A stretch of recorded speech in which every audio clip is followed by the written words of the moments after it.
Okay, so it's a beautiful Sunday morning, and thank you for coming together. It's wonderful to see everybody. I see a few new faces, so since there are not too many people here, let's welcome everyone and make them feel comfortable. So you wanted to go around and just say your name, and yeah, we'll just do names. My name is John. Got one John. I'm Elizabeth. Deb. Jackie. Lori. Judy. Claudia. Steph. Bill. Okay. So today we're going to continue talking about the topic of patience. And I was not here for the last class, but I did listen to Geshe-la's talk last night, and it was just extremely helpful. He's really an incredible teacher. So what I thought we would do today is we've covered a lot of material. I think we're maybe 3/4 of the way through the chapter or so. So I wanted to do a little bit of a review of the main themes that we've covered, because everything that we've done so far is going to come together in the last section of the text. So it seemed like that might be worthwhile. And then I'll try to, we should have time to cover the verses 76 to maybe 80, 85 or so, which Geshe-la touched on, but I thought maybe we could just spend a little more time thinking about those. So as always, we're going to start with a short meditation, and then for those of you who are new, so then later in the class we usually break into small groups, and we'll do a small group discussion, and then we end with a closing meditation. So the class starts right now, 10 o'clock, and it ends at 11:30. All right. So for the meditation, I'm going to start by doing a meditation on the breath, and then a little bit different from the usual meditations. I have a couple of thought questions that I thought we could use to set our motivation. So let's relax into this beautiful space that we're so fortunate to be able to come to.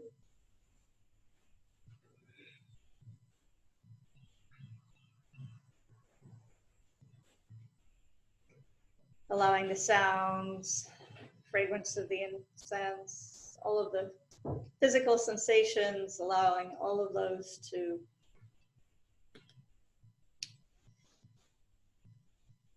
gradually fade away. So we acknowledge them and let go. And then taking a few longer, deeper, centering breaths. We'll just regain our equilibrium.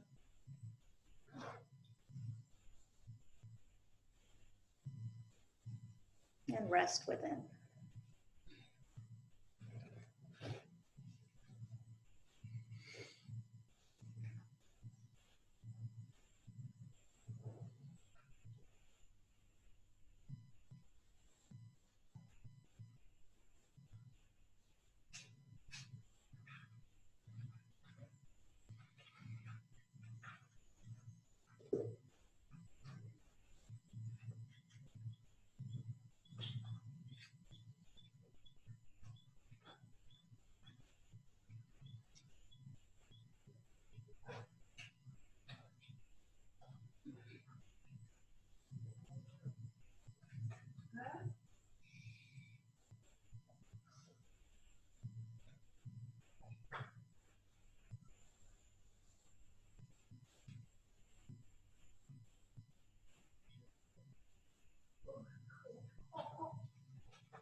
following the rhythm of the breath.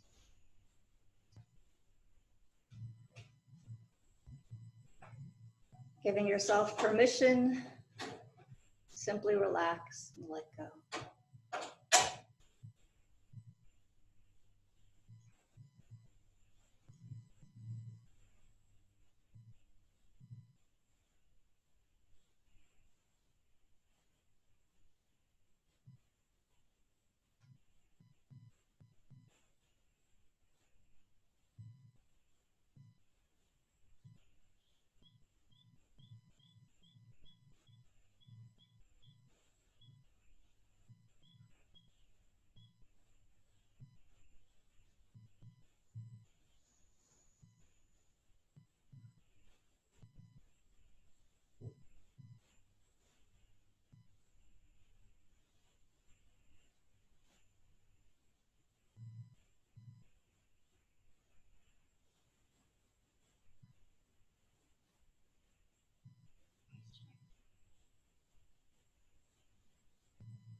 The question that I'd like to start with for a meditation is very simply, what are your spiritual goals?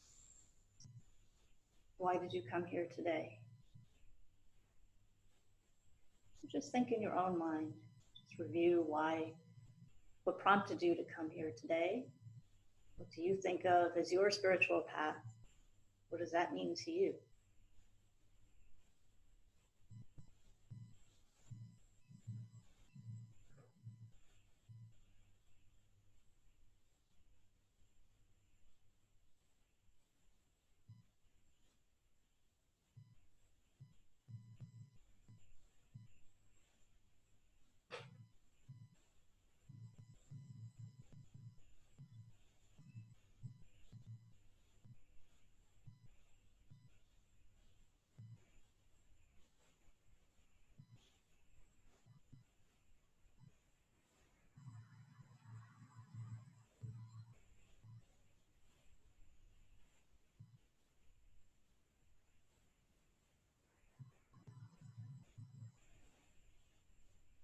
And then how do you think you can attain those goals?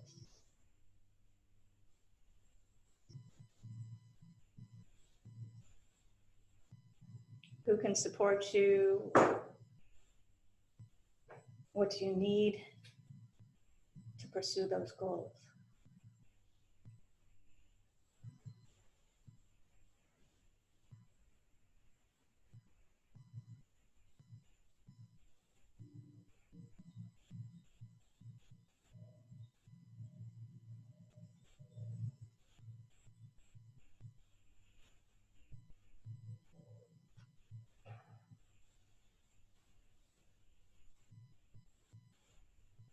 Do you need to be sitting on a rock in a cave?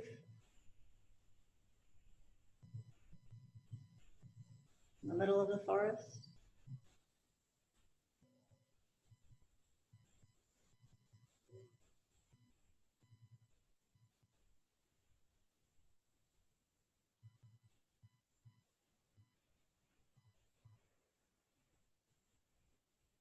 And finally, what obstacles do you need to overcome? And how have you managed so far on your spiritual path?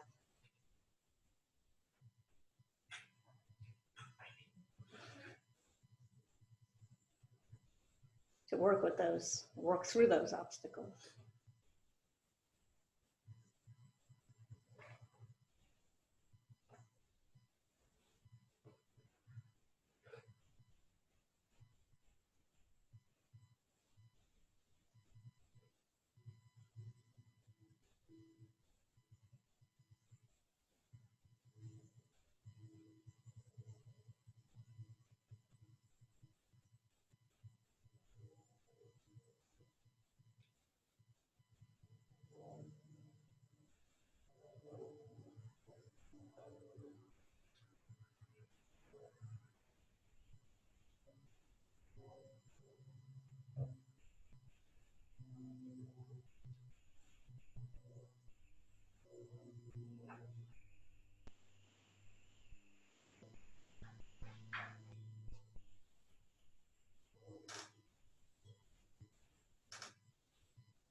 Okay, and please bring your attention back to your breath.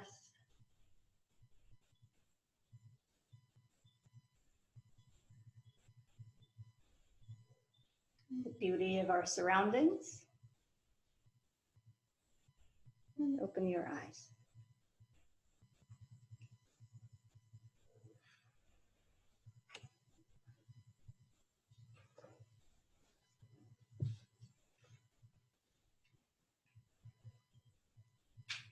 So I hope that in pausing and doing that short meditation on our goals, then, we can kind of say, oh, I have this particular goal to open my heart to love and compassion, be a better person, whatever it is, right? And then realizing, I think from time to time it is worthwhile to say, okay, have I made any progress? Do I feel like my life is getting any easier? Am I less depressed? Am I less volatile, right? That we're on a path where we're trying to do something. We're trying to make ourselves more peaceful, right? More calm. And so, it's good to acknowledge whether or not, in an honest way, like, hey, maybe I'm just in the same place, even though I've been doing so many studies, reading so many books, trying to do the meditation. Then, and if that's the case, then okay, what can I do? Who can help me? How can I reach out and get the support from my Sangha, from my community that would help me? And so whether, that Sangha is here at DNKL, or if you're coming from a different background and you have another community, then it's good to cultivate those relationships with your spiritual friends and openly and honestly ask for guidance, because that's what it's all about, right? And so we're coming together for these classes on Sunday as particularly when I'm here as a facilitator, just as a group of peers. We're talking about emotions. This is not, a highly technical topic per se. This is all guidance for everyday life. So what is patience, right? Everybody remember the definition of patience? Patience is, especially you Lamrim students, disregarding the harm done to you, right? Disregarding harm done to you, not allowing it to affect you. And related to that, then it's accepting suffering, accepting hardships when they arise. Like we were trying to do our beautiful paint out yesterday, but it rained, right? So that was disappointing, but it worked out okay, right? Worked out all right. We had a group of artists, just a minor hardship, and we have all of the artwork outside, so we can continue with the auction after class. So accepting suffering and disregarding any harm when it does arise. So those two go together very, very closely, right? So it's what we're trying to cultivate is a patient state of mind is one where it's like the opposite, right? It's the absence of anger or any of the associated afflictive emotions, right? A patient state of mind is calm, peaceful, balanced, right? Because it's like the surface of a pond, right? Surface of a pond, completely calm, right? Completely quiet. So it's, how so it's just the absence of anger is a calm, peaceful state of mind, right? So it's the antidote, in a more active sense than cultivating patience as a quality, as a characteristic of mind, right? It's the antidote to anger. It's the tool that we use to be able to uproot and eradicate all of the angry tendencies. Anger is like a habit of mind that comes up, and we rehearse it over and over again, and we get very good at it, right? So for example, okay, sorry, more dog training examples, I'm sorry, but the dog, every time she sees, a small dog and I'm walking her, she rehearses getting angry every time, and it just gets stronger and stronger, right? So just like with us, if there's something that makes us, a little bit angry, then we practice getting angry, we practice complaining about it, talking about the anger. we become very skilled at getting angry at particular, maybe even one particular thing, right? Like the example that Geshe-la gave in the last class, not doing the dishes, right? Family where the wife wasn't doing the dishes, right? You rehearse that over and over again, that grudge, that resentment starts to get very, very, very big, right? So you need to, when you see yourself falling into that trap, right, what do? Right? Immediately, using your mindfulness, your watchfulness, you say, whoa, I'm not gonna let that happen, right? Let me figure out a way to stop that. And the way to stop that is not to point the finger out there, right? Saying, oh, it's the other person's fault. Just okay, do the dishes yourself and get on with it. And then the situation will change. Right? The situation will change, the relationship will change. All right. So in the case of the dog training, right, if you're walking down the road and your dog gets reactive and sees a small dog, you have to catch the dog, just like with our own mind, catch the dog, turn her away from that trigger before she gets mad, right? Because once she's mad, then, very, very hard to untrain, right? You have to catch her before she gets mad. You have to treat her. You have to show her what else can you do with that energy other than getting mad, right? Okay, we're gonna go this way. Here's a little hot dog. Oh, okay, Mom. Like, so it's kind of like diverting her attention, not letting her go. Let that flash of anger arise. Okay, so why do we need patience? Right? We've got the definition. We know what it is. Why do we need it? Because what does anger do? It destroys all of the positive actions, right? It destroys all of the good that we've done, all of the goodness that we've accumulated gets destroyed in a moment of anger. Right? So it's a discipline that can neutralize and prevent anger from arising. So I was thinking of, I know it's a little hard to think of winter and wood stoves, right? But it's soon, right? I'm starting to think about, I got this wood stove in my house, and I spend a lot of time trying to heat the house by collecting firewood. Does anybody collect firewood? Got some wood stove? Yeah, once in a while, right? So it takes a long time to go out there and collect those. The kindling is the hard, tough, right? You have to go out there and collect all those little twigs, and then you have to pile them up and put them in the stove. Your kindling is just so important to starting the fire, though, right? So you put all of that kindling in your wood stove, and then just like you light the match, kindling is gone in a millisecond. It's just like boom, vanishes, right? So the analogy is just like with anger, right? You collect all your merit. You have to work really hard to do something good with a really pure intention, no, self-cherishing mind, no egotistic, hey, I'm going to be good so I can be a goody-goody, none of that, right? A very, very pure act of generosity, right? It's hard to do. Usually somewhere behind there's like, I want to feel good about myself, whatever, right? So anyway, so the point is that it's very hard to accumulate virtue by doing good, but it's very, very easy to get mad. And then when you throw that match in, boom, there goes your kindling. It's all gone, used up. All right.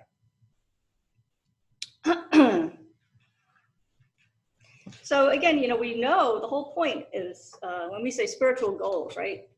The main spiritual goal really is just to develop a calm, happy, healthy, balanced state of mind, right?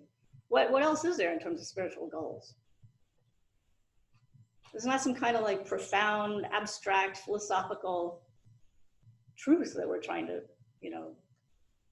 attain in and of itself, right? What we really are hoping for is to be better people, right? To fully realize our human potential, which is a mind that is warm-hearted, kind, okay?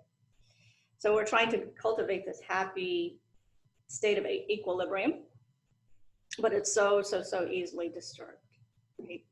So that's why we talk about how the inner enemy is anger.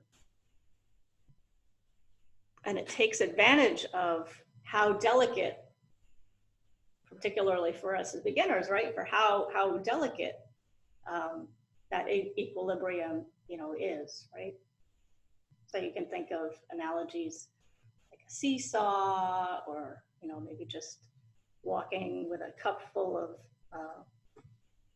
even like precious medicine, right? The most precious medicine that you need, and you have a cup of it, and it's filled to the brim, and the doctor just gave it to you, and you're trying to walk across, to give it to your ailing loved one, right? You have to walk very, very, very carefully. You don't want to spill one drop of that precious medicine, right?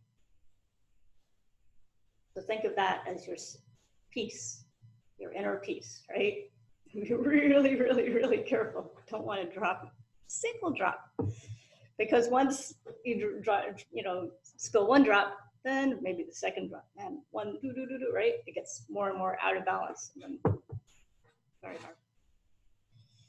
Okay.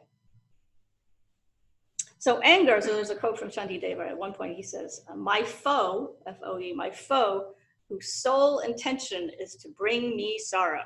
Okay, so that inner enemy, anger, sole intention, the only motivation behind that angry state of mind, that angry quality of mind, is to make me unhappy. It's a direct antithesis of everything that we're trying to achieve.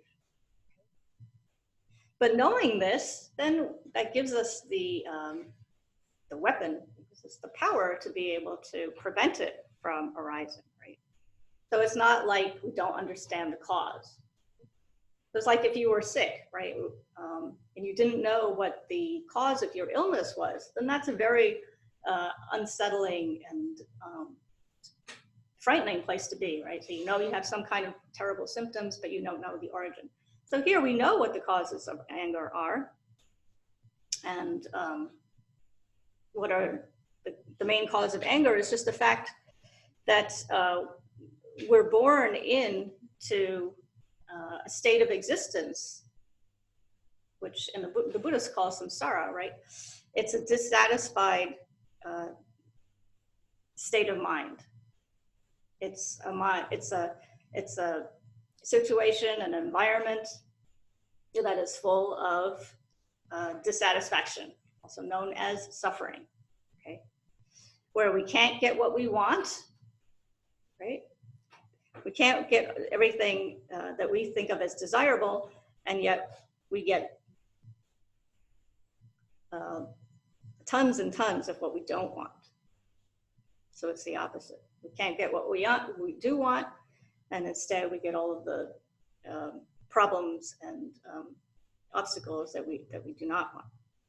So the point is that we attract all kinds of hardships and problems, kind of like if you are wearing white pants and you've got a black dog in your house, or a black cat, right? You just walk down through the room. You don't even have to sit down, and the hair just goes, right? And that's very obvious. So from the minute we're born until the moment that we die, it's just being in the nature of being reborn, being born as a human being, let's say, just as a human being, right? The very nature of the samsaric existence is one that is filled with suffering, right? So suffering of change, all pervasive suffering. All right. So question to you, again, this is a review, so what are the advantages? We talked about the advantages of suffering. That was one of the big themes that we've covered so far. And Geshe-la talked about it in the last class. What are some of the advantages of suffering in terms of our spiritual development?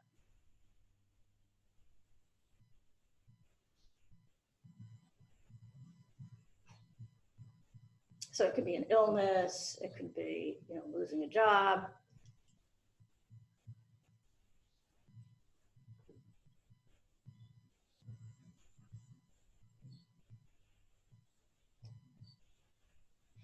Anybody remember? Did you want us to? Yeah, it's a question to you. Uh-huh. Okay. Uh-huh. Well, what comes to my mind is that, the Buddhist philosophy is cause and effect. If I'm suffering, there was a cause that created that suffering now. Right. So maybe I don't remember the cause. Maybe it was a previous life, if you believe in that. Or maybe I do. Can't think of things I've done in this lifetime that haven't been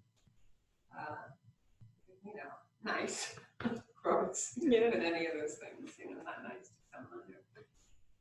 I had one dog that I had a really hard time training, and I would get very frustrated and angry at him. I was always angry at him. You know. I finally changed. I think I talked to membership about it. I training went right to advice. the top, you know, it was so disturbing, and we ended up loving each other. But you know, I just think that there's always a cause for suffering, and sometimes we know it, sometimes we don't. But we say, I don't like it when I'm suffering. So what's the advantage, though, of experiencing that suffering? Well, it just brings you back to, you know, what's this? Whatever the cause is, what is it? Oh, so it makes How you can I makes you change? look How can I back. be a Okay, better okay. person? Right. So it's a I'm time to. more compassionate. Okay. Yeah. How can I do better? What How caused can I do this? better? Yeah. And how can I change the situation? Great. Very good. I like that answer.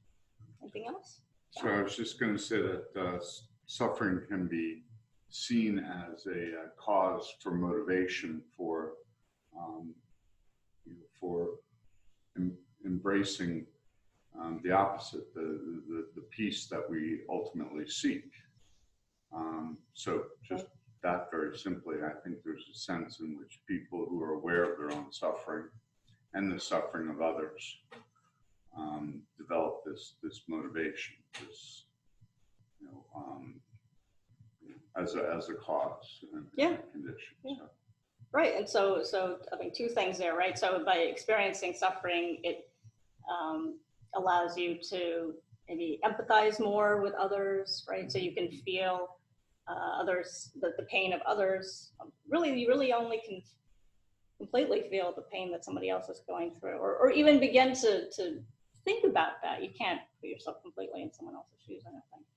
But if you've had some similar type of experience, right? Some suffering. So if you're a cancer survivor, if you're experiencing cancer, then that puts you in a better position to empathize with someone else who has cancer, right? Right. So You could say one can certainly, you know, try and be aware of one's own suffering. You know? Right. And very often we're not Exactly. even aware of our own suffering. Exactly. So, you know, again, in terms of trying to understand and using kind of the doctrine of causes and conditions as kind of a framework or a guide, that becomes a way to be open to one's own suffering and, as you say, empathize and you know, really kind of enter a path or stay on a path. Right. So it is a question, you know, of training the mind so that whenever difficulties arise, whether it's a small hardship, you know, like, what was I going to say? Some small problem, like maybe your house gets broken into or something. Maybe that's not so small. That's small. But then being able to, you know, bring this teaching to mind, right? Being able to say, okay, how can I turn this around? How can I take advantage of this experience of suffering and use it as a way to improve myself, right? So by starting small, right, we have plenty of these small problems. Shouldn't be hard for me to think of one. And then that allows us, just like, you know, we're training, right? We're training our minds just as you would train for a marathon, right? So you start with the short sprints and then longer and longer and longer. So then, you know, gradually you can go and take on any type of obstacle without losing that equilibrium of mind that we're trying to retain and increase.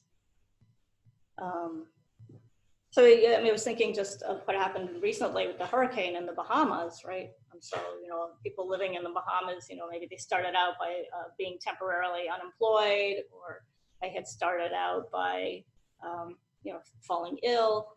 But here, with a Category 5, hurricane just devastating the island in over the course of a week, seems just unbelievable, unimaginable suffering, right? I mean, that kind of overwhelming devastation for the survivors is just really incomprehensible.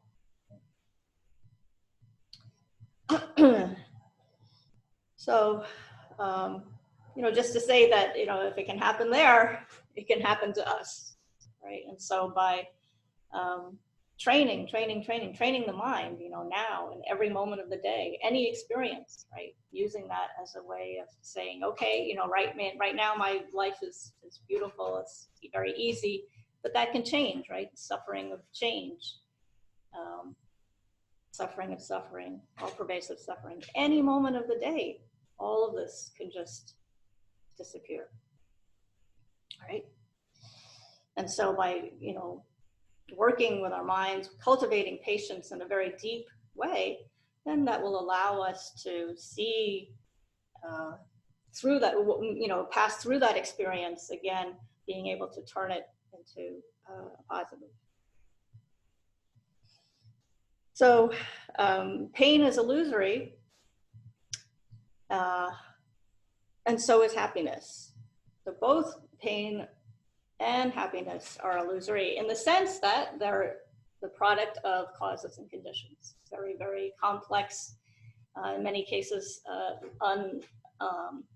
unknown, right? Series of events and motivations and energies coming together for an experience to ripen. And so in that sense, we can say that pain is illusory and so is happiness. There's no single cause, no single condition that gives rise to these. They're merely coming together of different causes and conditions. So even though pain is illusory, we still want to avoid it because it doesn't feel so illusory, right? Sure doesn't feel illusory when you're experiencing a migraine. Happiness is equally, in its own nature, it's illusory, but we still want it, right? Even though we know maybe it's not so good for us, right? We still want that chocolate smoothie, whatever it is. So that's the thing that we need to think of. Sorry. No. I was thinking the difference between the two is humans think they can create their happiness. Like it's not something that has conditions. Yeah. So you create your happiness by thinking, having ice cream, Right. or a car. So there's a kind of a difference there. You know what I'm saying? Do we create our own pain and We suffering think, too? Yeah, we do, but we don't intentionally do it. But in terms of happiness, you go out and go, okay, this is going to make me happy. I like this dress. Sure. So I don't understand the conditions. There's got to be conditions as well, but is it in the mind that I think both. Yeah, because I think you can, like you were saying, so we have the illusion that we create our own happiness, that we're in control of it, that this is something that we do, right? It's a conscious decision to make, myself happy by going on vacation to Europe, right? True. But then so the question is, for pain and suffering, does that seem like something that arises outside of our control, right? It almost seems like it. It just comes from out of the blue. That hurricane just came out of the blue for those people, right?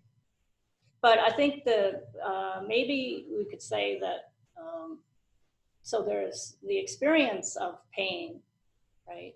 So like if I pick up the cup and it's too hot, right? There's that raw experience of pain at a physical level, right? But so you could say that, you then have the choice whether or not to make a big deal out of it or not. Right? Do I add to the pain is there, but the suffering comes in when the mind just says, oh, that hurts so much. I gotta go to my mom. I burned my hand. Like, give me the Band-Aid. Oh, I go to the ER. And then we post it on Facebook. And we sue somebody because the water was too hot, or whatever, right? So the drama, I think that's where we could say, that the pain has like an illusory quality to it. I don't know.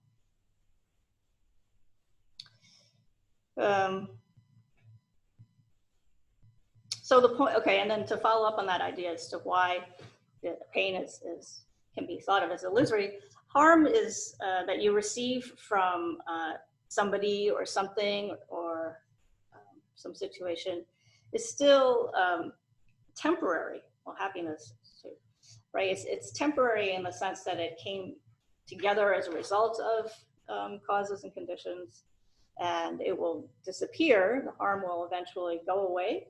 Again, as the causes and conditions creating the harm, likewise, go away. So, so again, our choice, our mind training comes into play because we have to choose whether or not we want to cause that harm to continue into the future. Do we drag it into the future and then, put it in our backpack? I'm convinced I got like this big backpack of like grudges and stuff, right? Evil things that somebody said to me, rubbed me the wrong way. I got my big backpack and I'm gonna march forward with my big backpack, right? Or, do I just let it go? I just let it, forget it, right? I got too much going on in my mind, too many other problems, I'll let that one go. No, so again, it's like analogy, do you want to add fuel to the fire? Do you want to give it the oxygen it needs to create the conflagration, or do you just close the wood stove doors and just walk away, let it go out, right? So matching anger with anger, right? Matching irritation with irritation just results in the harm that negative karma, if you will, being allowing that to ripen in the future in some way that we're not going to be able to tell necessarily, right? And so this idea of karma is a big theme in Shantideva for what we've read so far, and everything that we talked about this in the last class. Everything that we're experiencing now, we see as the result of causes and conditions. So what's there to get, who's there to get angry at? Right? What's the point of getting angry? Again, it's, we're just reaping the results of things that we've done in the past. Right? And you can see that with habits of mind too, negative habits of mind. Like, you always got angry at one situation. Well, here you're just reaping the results of that negative pattern coming to play. So, again, being able to, with your mindfulness, watching the mind, seeing when that pattern kicks in, and being able to say, well, I'm going to put a stop to that. I'm not going to go there. Walking away from it, breaking that cycle, breaking free from those chains, something that's very doable. All right. So, let's see, I do have a discussion question here. I was just going to say that I thought Sigrid had a good point, and that that the idea that we create our own happiness, and we are kind of encouraged to think that way, from childhood, that you can do it, you can do it, and you have to do it, and that kind of goes throughout life in a way. But if we're thinking, how do we deal with pain and suffering, and we look at that as something that can actually benefit us, because it can provide this motivation, it can move us towards this equilibrium. If we don't see it as a negative, right, that we have this again, the mind control. But likewise for happiness, or for joy, for all the good things that we experience in life, thinking that we're the cause of that, it can often be misleading, because it sets up the experience of suffering as suffering. That we didn't do this, or we failed to do XYZ, therefore you know, we're not experiencing this. Again, we have to be clear about our goals, you know. So, you know, I think that, you know, what we think of as ego is the individual. When we kind of let go of that and don't see ourselves as the primary cause of Right, everything. that's a really good point. Yeah. Yeah, no, and I think that maybe is one of the advantages of going through hardship is allowing yourself to to free yourself from that sense of, you know, me, myself, and I being the prime creator, right? That agent of happiness, and instead allowing yourself to see the complexity of these causes and conditions coming together. Yeah, that's a good point. Can I share a thought on that? Can you hear me? Okay. Are you able to hear me? So, and that's actually a good segue into this last theme that has come up, and then we'll do our discussion. The idea that it's the dissatisfied mind of desire, talking about happiness. The dissatisfied mind of desire is what creates the problems of this life. And so a big part of our spiritual path then becomes one of renunciation, right? So of letting go of the things that we think of as bringing us everlasting happiness, right? While we know in the back of our head that that's not the case, right? So reputation, right? Having people praise us, having material wealth and lots of friends, living in a comfortable environment. So all of these experiences we need to see as, again, as illusory, or we can't think of them as illusory, you know, it's just projections from our own mind. As certainly we can come to a realization that, you know, they're impermanent, right? That they'll never last, and that our happiness, if we're too attached to these experiences, then our happiness is also, by definition, it's going to live only as long as that particular frappuccino lasts, you know, whatever it is, right? When it's over, then that happiness is over. So if we're, you know, investing our emotional sense of happiness in things that are inherently temporary, right, then our happiness is only going to be short-lived. And then following along with that, there's no point in wasting all of our hard-earned goodness, our hard-earned merit, on chasing and trying to hold on to these types of happiness that are impermanent, right? So if we waste all of our merit just in trying to collect more money, or to get more praise from people, right? Trying to curry favor from other people, and possibly, you know, in order to do so, maybe lying and stealing, cheating, right? All of the negative tendencies that come into play in order to become rich and famous or something, right? You know, there's no point in doing that. It's a real waste of your hard-earned merit. No point in getting angry, because then all of, you know, that positive energy gets destroyed in a flash, right? So that's a big part of, and that theme comes up again in the next set of verses. So that's why I wanted to just reiterate it, right? And outer enemies are, again, just illusions. They're appearances that our mind makes up, right? So today's enemy could have been yesterday's best friend, right? I think we've all gone through that experience, and vice versa, right? Somebody who's your best friend, you know, today could be your enemy tomorrow, because that's just the nature of our relationships, right? Because we don't have, everyone is so subject to these negative emotions. Our minds are so out of balance, and everybody's just ping-ponging back and forth out of equilibrium. And so we say things, we act in ways that harm others, right? Okay. So let's do our discussion question then.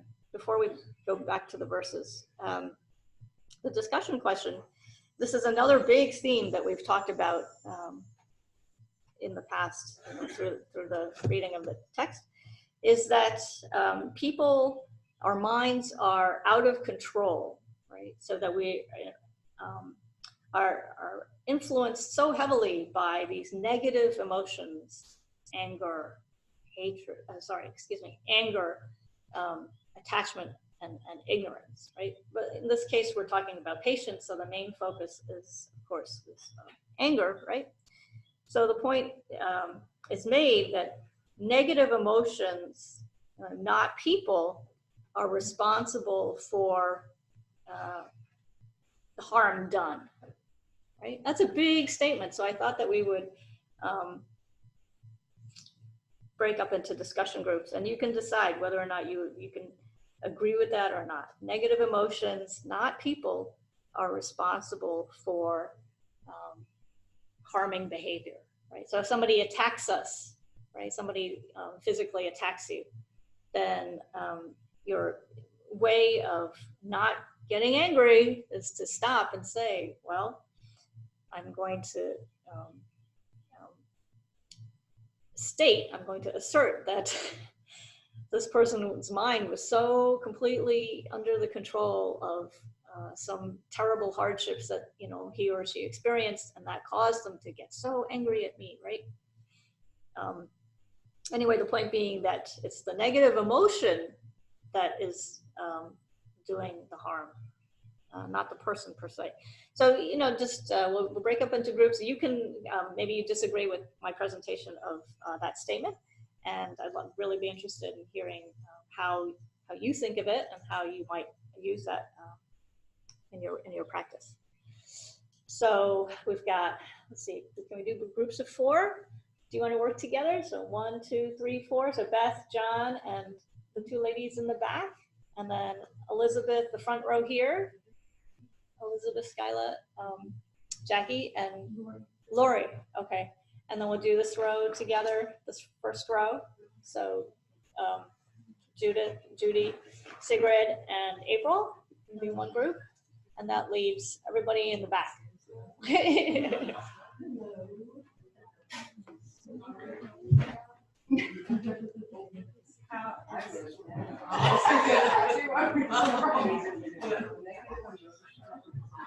So we'll run this until 11:10.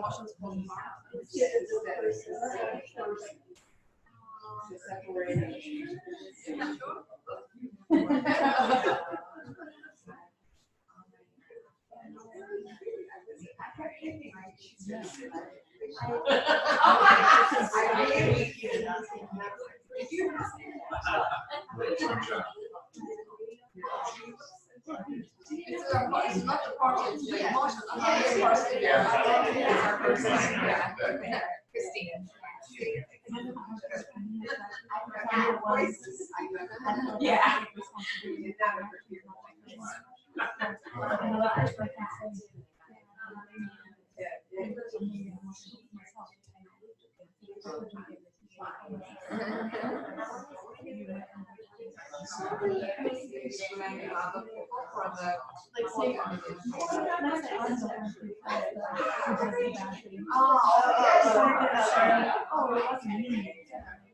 Oh, that's not very low.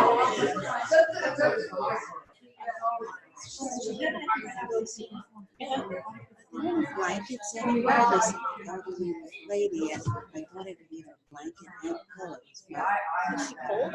That's just her. Yeah, I guess. I don't know if it's cold, but the person with her, I didn't get her name, so I guess a blanket and a pillow. I usually put something in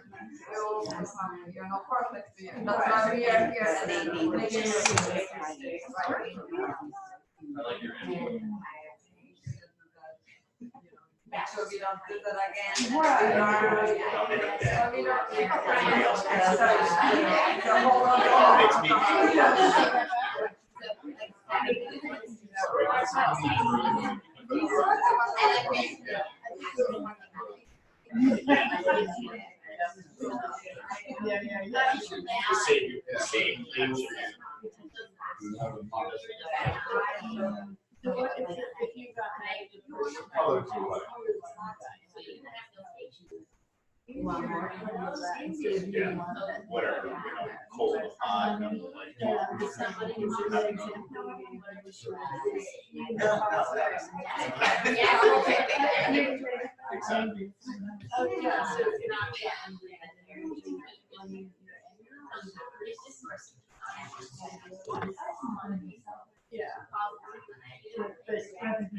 Oh, as well. Oh, instead of getting angry with yourself and not the person. Right.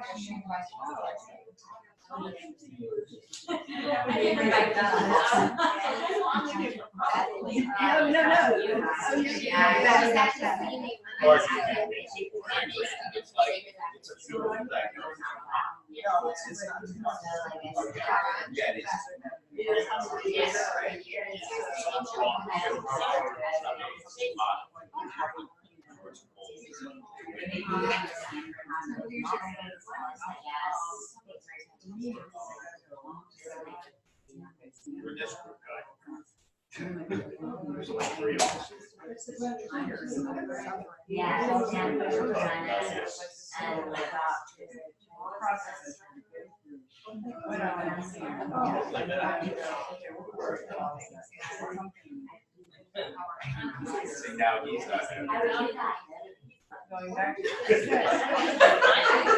with a good mood. Bad mood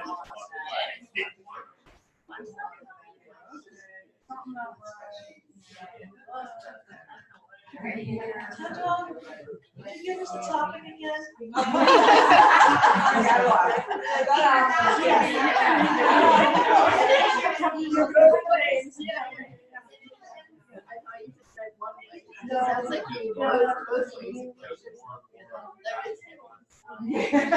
You're back.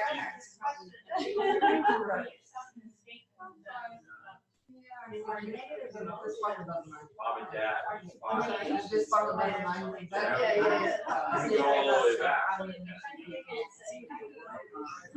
It's still hard. But you see, it's not like, but it truly is. So not to know that, understand it, it's right. It's not how it seems, but maybe what I see and this person sees like different. That's why this person said something like that, do something like that, and I get, and I perceive it, and this person did it, purposely. Oh, this person likes. Sorry. Oh, yeah, that's right. That's right. Like some things you like, you know it's coming because you're hungry. Oh yeah, and the situation hot, like so like a hot, yeah. Oh, things are hot, and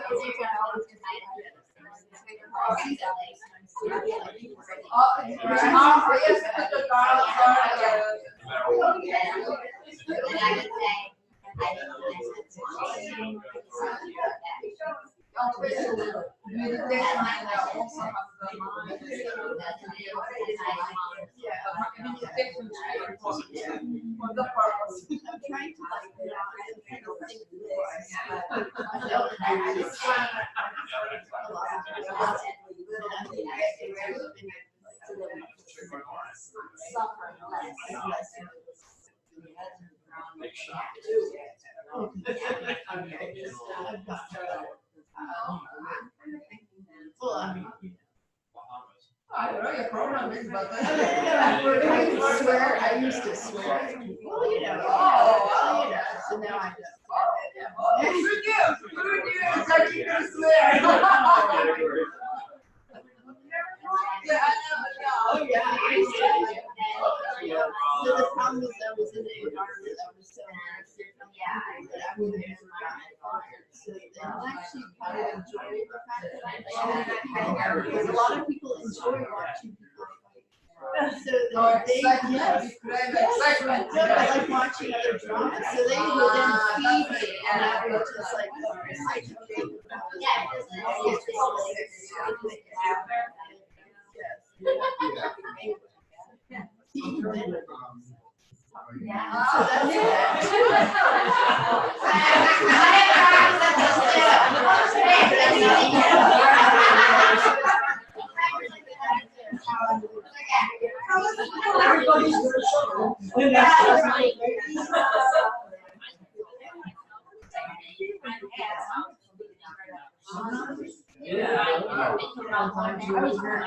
That's why I think it's all wrong.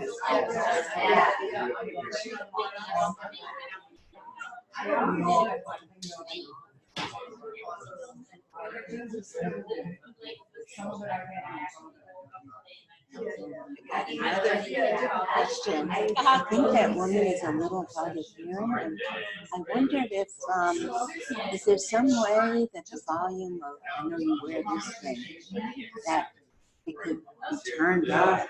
No, Just a thought. Oh, okay. I know it's beautiful, but it's it's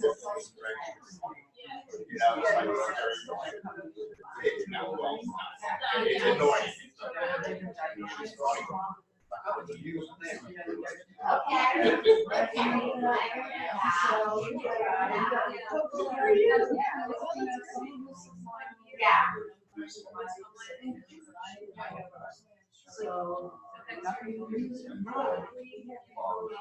Yeah, I was gonna say you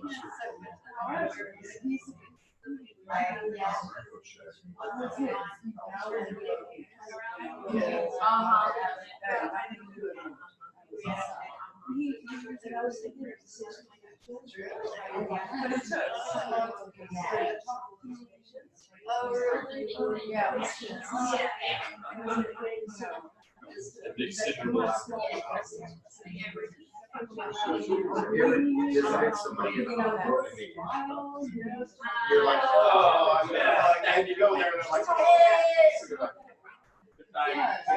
Yeah, I'm like,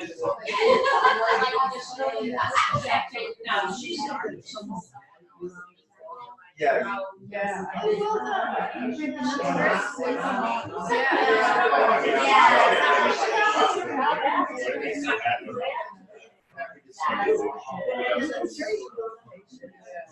you're like, oh yeah. Sometimes it doesn't work.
So convenient.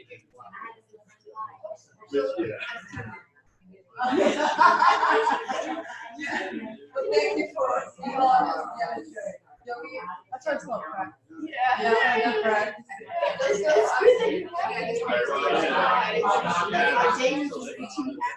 Right.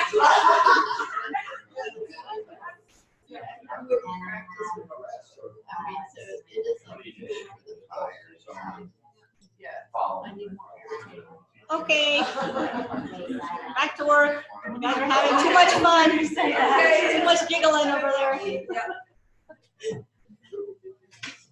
Okay, so I found the some of the verses.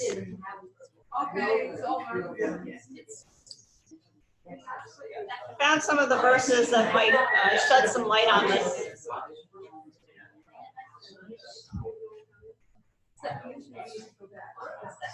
This happened last time. Yes, you have this in your stomach. You have to use from the stomach. You just have to smoke it. You don't want to hear me yell at my dog. But she just like a dog. You're right. She doesn't listen to me anyway. No, it's just the excitement. Or do the opposite. Don't listen to me. right. That was so funny. Just to listen to that, yeah. No, it's true. Actually, you're supposed to be really quiet. Whisper. Yeah, Whisper and everybody else. Yeah. Okay, so if you go back to Shantideva when you have a chance, or if you have the book now, in this version, I think verses 24 through 26 speak to this. So 24 said, without thinking I shall be angry, people become angry with no resistance. Without thinking I shall produce myself, likewise, anger itself is produced. Right?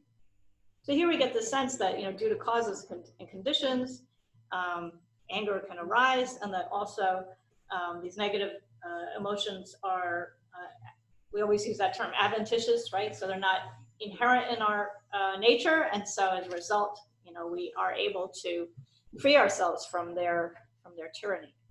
Verse 25, all mistakes that are and all the various kinds of evil arise through the force of conditions. They do not govern themselves. 26, these conditions that assemble together have no intention to produce anything, and neither does their product have the intention to be produced. So I think those are, relevant to this idea that negative emotions and not people are responsible for harm. So certainly our reaction to somebody's attack, that's our responsibility in terms of, what are we going to do with it, as we were just talking about. And also there was a series of verses talking about how it's in the nature of human beings, our very nature is, childlike. And so it's natural for us to have emotions such as anger. Just as it's the nature of fire, to burn. So there's no point in getting angry, since that's just part of our nature.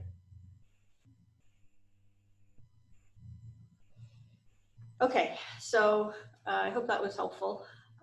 Something to go back and think about.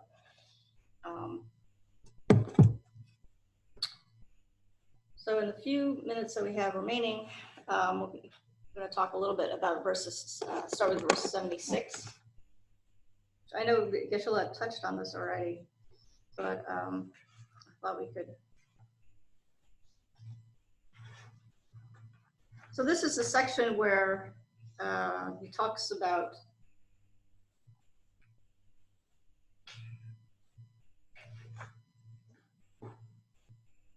if somebody else, somebody who we dislike, somebody who's like our enemy, if that person is experiencing happiness, whether it's praise or they've acquired great wealth, like they have a big new fancy car in the driveway along with the 5-bedroom house, yada yada yada, right? Then why should we feel unhappy? Right? Why should that upset us? What's the point in feeling jealous or feeling like, oh, that person got something that they didn't deserve, or thinking that they only were able to afford that because they did something wrong, right? Why does our mind have that tendency to go down that path, right? So verse 76, for example, says, should someone else find joyous happiness upon praising my enemy as an excellent person, why, mind, do you not praise him too, and likewise make yourself happy? So the point is that, by not being able to rejoice in this other person's good fortune, then we're really just cheating ourselves. Right? We're missing out in an opportunity to experience, sympathetic joy. Right? And so, we could rejoice in, like sometimes, like if you see a beautiful movie star or somebody, wow, you can rejoice in their beauty and their talent. And instead of feeling like, oh, well, I should have, I could be like, no, not, etc. Right? So why not instead, use this as another opportunity to feel great joy. Right? So rejoicing in whatever somebody else has, in their happiness and their achievements, is a way to make ourselves more happy, right? And so Geshe Tokten, in his commentary on Shantideva called The Way of Awakening, points out, he says, this is really good. If someone sings our praises, we feel delighted, not intolerant. And this is due both to the joy we ourselves feel and the joy from the person who praises us, right? So if somebody praises you, you get the satisfaction of seeing the happiness that the other person is experiencing in giving the praise, as well as you as a recipient, you feel happy. So likewise, you lose out. If your enemy is praised, then you can't tolerate the fact that your enemy was being praised, and you also get cheated of the praise that the praiser is experiencing, right? So it's a double win. So in order to increase our own joy, then we need to be able to rejoice in others' happiness, including not just our friends, right, and our acquaintances, but even, more importantly, even our enemies. So I was trying to think of an example. And so I was thinking that recently, there was the US Open, right? Well, I don't follow tennis, but I was trying to think of an example. And I noticed that Serena Williams, who's really a veteran tennis player, has been around for many years, gone through a lot of struggles, a lot of hardships to get to where she is, right? She lost in that final set, right? The US Open just a few days ago, to B. Andreescu. They just said on the website B. Andreescu. So anyway, so the point here is, I was wondering, she worked so hard to get to where she was. Could she rejoice in losing to this other, tennis player? I don't know if I could. But I think that's what we're saying is that, you would gracefully and respectfully, rejoice in your opponent's winning the match. And not just, if you yourself had won. Okay. All right. So it comes back down to, the self-cherishing mind, right? Always underneath this, when you see your enemy being able to get the promotion that you wanted, or whatever it is, right? Always there's that self-cherishing mind that says, oh, that should have been mine, right? That should have been me on the stage getting the Oscar award. Whatever it is, right? There's always that self-cherishing mind that poisons, that prevents us from being able to rejoice in somebody else's happiness. So again, the mind training says, let's be on the lookout for that tendency, and let's be able to turn it around. Okay. What are the benefits of praising someone? Do you think we should be going around praising people all the time? I mean, in a sincere way. If you think that somebody else might feel bad because someone else is being praised, maybe praising is overdone a little, Because it would get somebody else upset. People are going to get jealous. Yeah, they're going to feel bad because, I guess you have to be sensitive. You're not giving them the opportunity, right, to grow from that. There you go. Good teacher. Yeah. But praise is sort of illusory. I mean, it's like, so sure. Sure. Right. And actually, Shantideva continues with just that point. He says, so what's the point? Why would you even get upset? It's just, words, right? Big deal. Just let it go, right? Why would you get upset that somebody else is getting praise, right? If it's just That bee likes you. Yeah, that's weird. Did it go away? It's very attached to you. I think the it's helpful to understand that the seems to be the purpose is to avoid envy and anger towards that person or just that emotion. Right. So praise doesn't bring that directly. Praise is really a way of it's a way of not being attached to the envy, because you see somebody who's maybe you think doesn't deserve whatever they have, right? Right. So I don't think it's saying change that thought. If you think that somebody doesn't deserve what they have, well, that's just a thought, right? Yeah. So, but the thing to be avoided is envy, like, well, I should have what they have, right? Okay. Yeah. Yeah.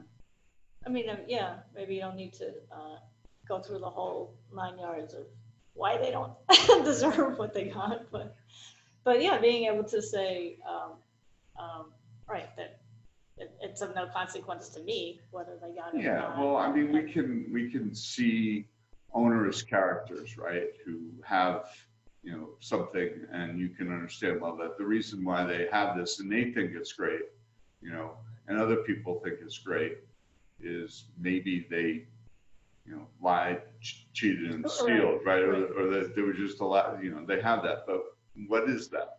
Do you really want that? Right. And I think that's more. I don't think you have to praise somebody just because they seem to have something that people want. Oh, right. Yeah, no, that for sure. Yeah. I mean, I think praise would only be appropriate in a sincere way where somebody has done something that benefits someone else. Right.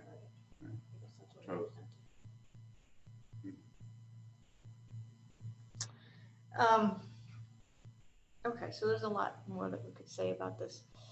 But I think what we're going to do, since we only have a few minutes left, 15 minutes left, I'm going to talk a little bit about compassion, and then in the next class, we'll go back and delve into the verses a little bit more. So,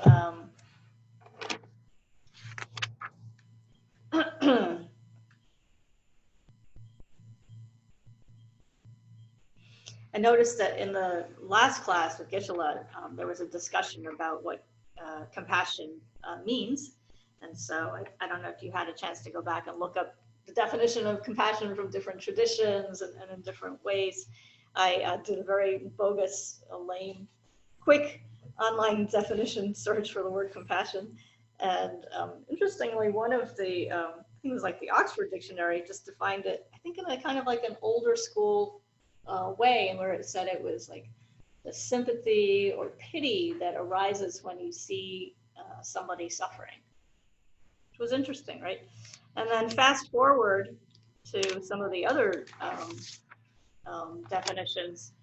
I found an organization, and I think this is one of the things that really gives us cause for hope, and it's really exciting, the fact that there's so much research and good positive thought going into this topic of compassion right now. And so, for example, there's a place called the Greater Good Science Center at UC Berkeley. A lot of really interesting articles on their website. It's devoted to the psychology, sociology, and neuroscience of well-being.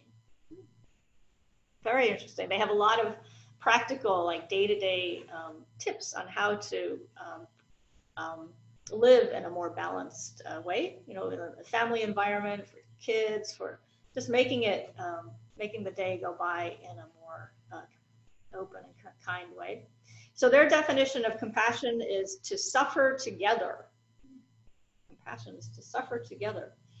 And the motivation is to relieve another's suffering. It's the desire to help.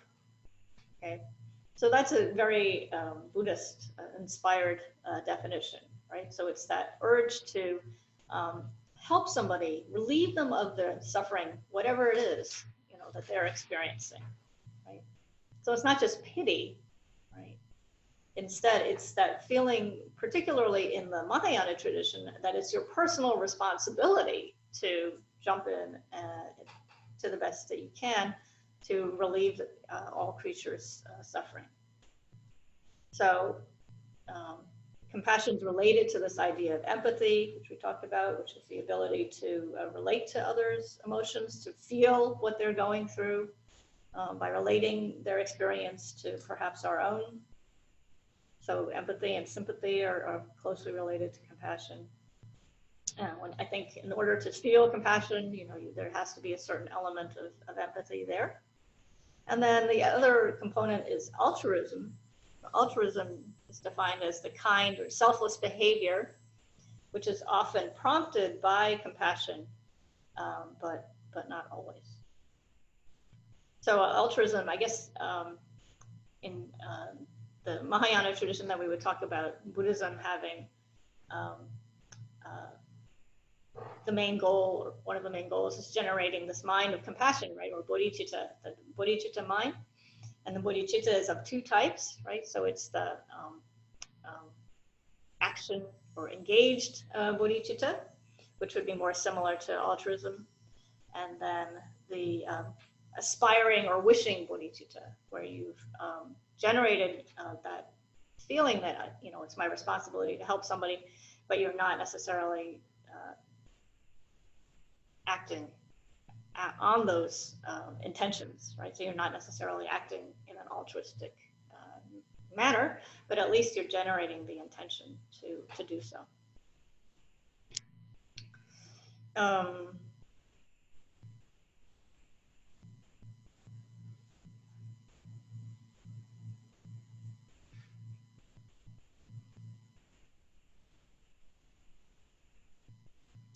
So for our meditation, let's just say there's there are probably many different other organizations, but another one that you might want to take a look at is the Center for Compassion and Altruism Research and Education at Stanford University. They offer an 8-week compassion cultivation training class, which sounded just fascinating. And Geshe Tupten Jinpa was one of the main organizers and creators of the compassion training class.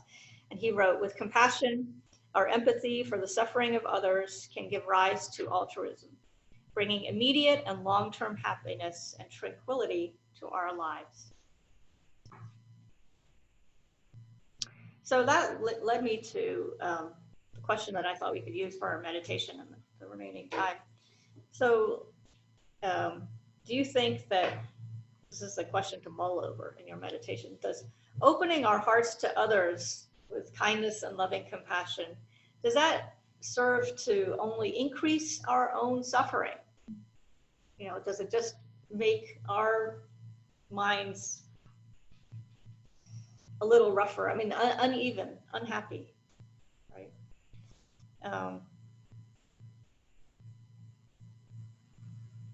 So does opening our hearts to others with loving kindness merely increase our own suffering?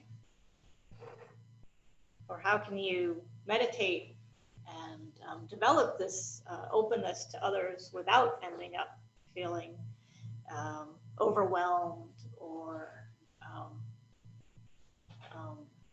like I'm just going to give up because there's just so much suffering out there, right? Okay. So to guide us into that meditation, because I mean, that's one of the questions that we really, as individuals, we really have to think about on this spiritual path, right? We're talking about developing compassion, reaching out to others. There's a tendency, to experience, if we're not careful, not skillful, to just experience compassion burnout and to just, give up and think the path is not right for us. So to guide us into this short meditation, so I have a quote from Lama Zopa Rinpoche.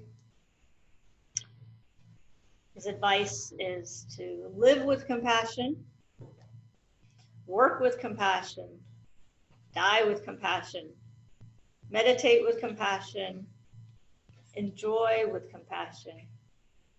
And when problems arise, experience them with compassion.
So if every aspect of our life can be infused with the mind of compassion,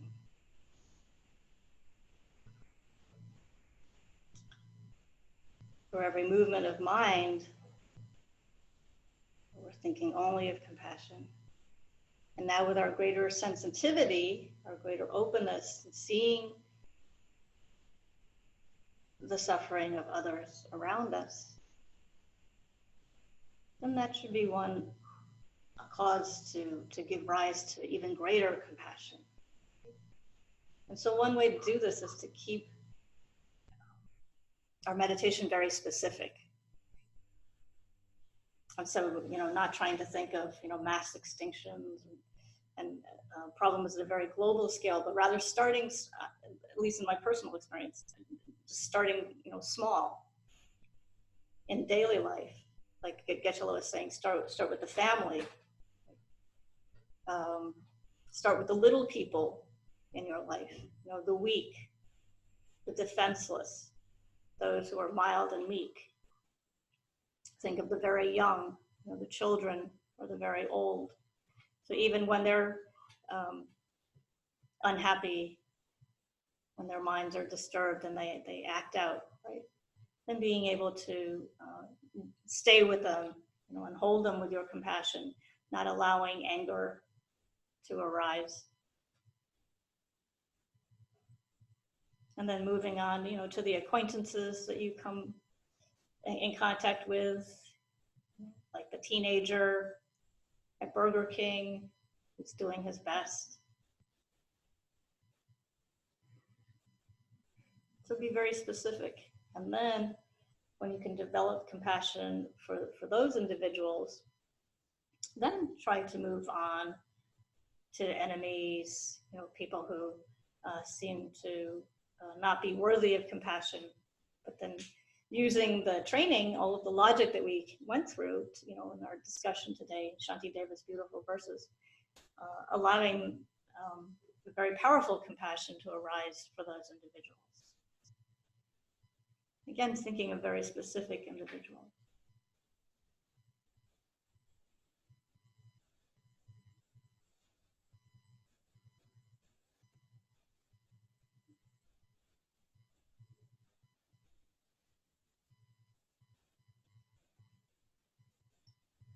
Any thoughts or comments on that?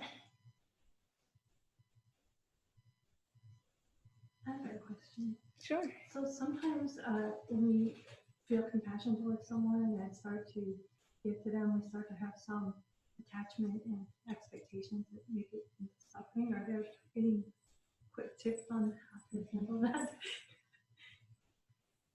Oh, so you act kindly to somebody and then you have expectations of how they should respond to you, maybe?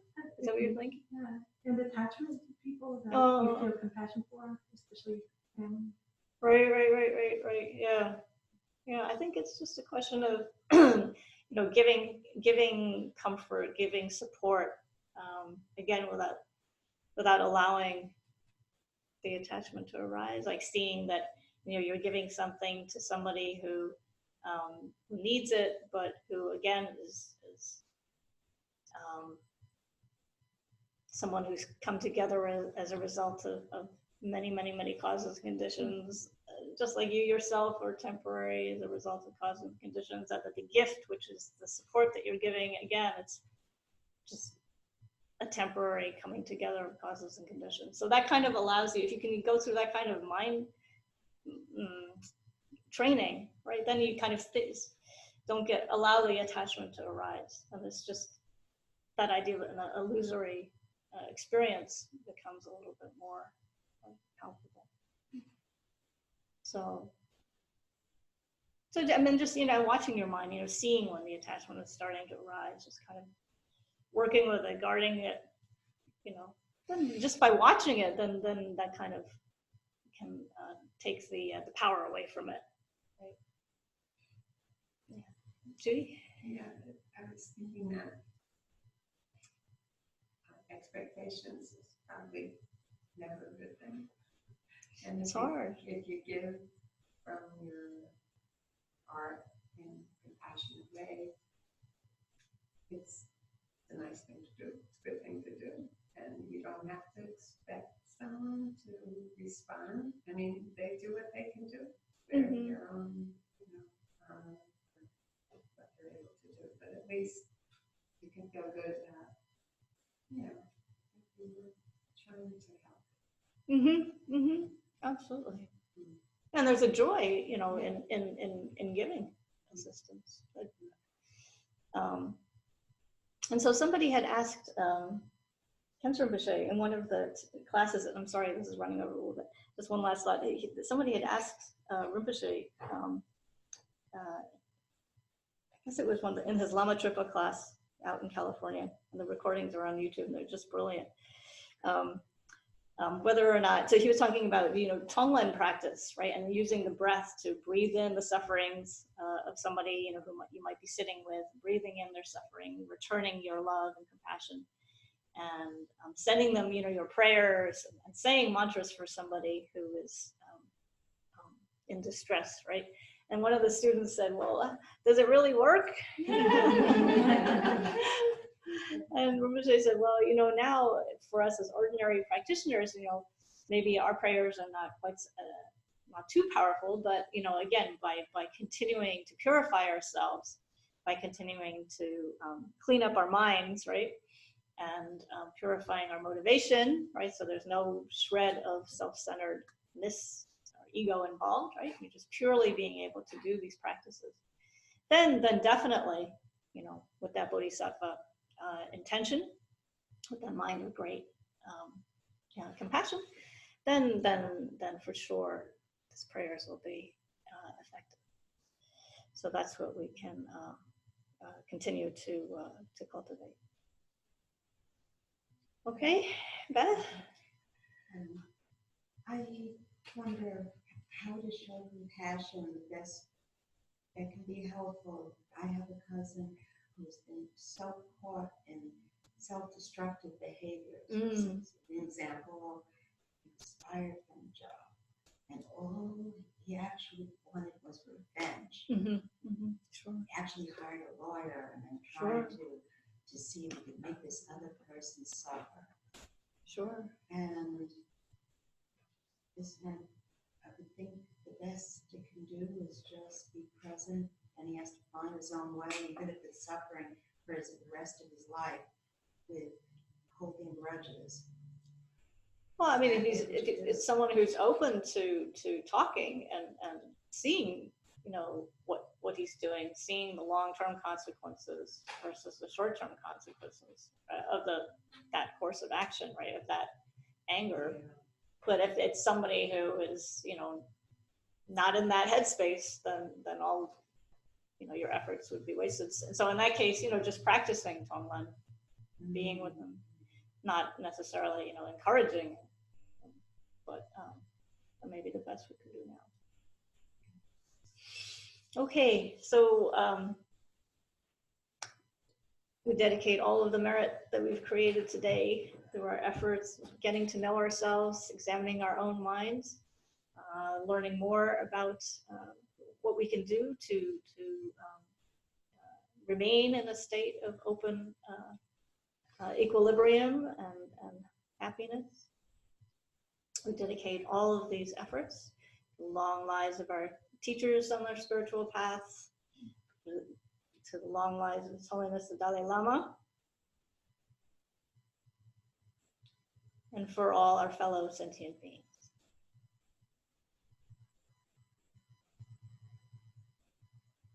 Thank you. Thank you. Thank you. And go to the auction.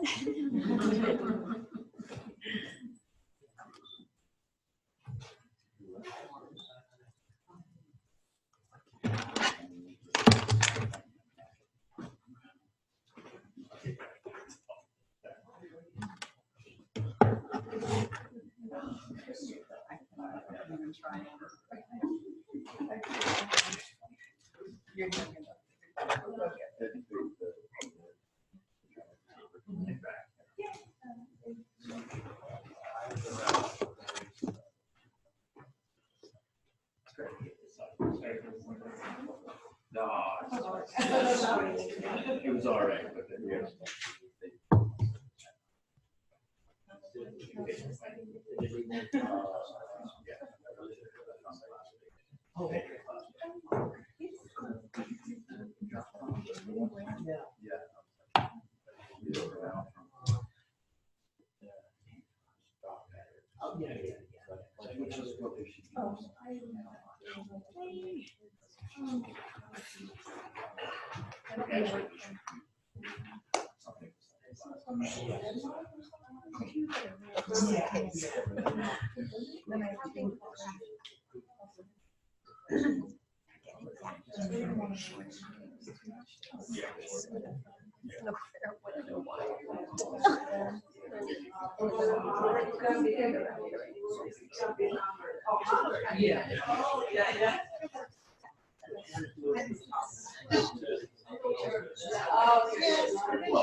First thing that came to mind, It's not, what I'm just and then I tried very recently to do both just to look at it. Yeah. Yeah.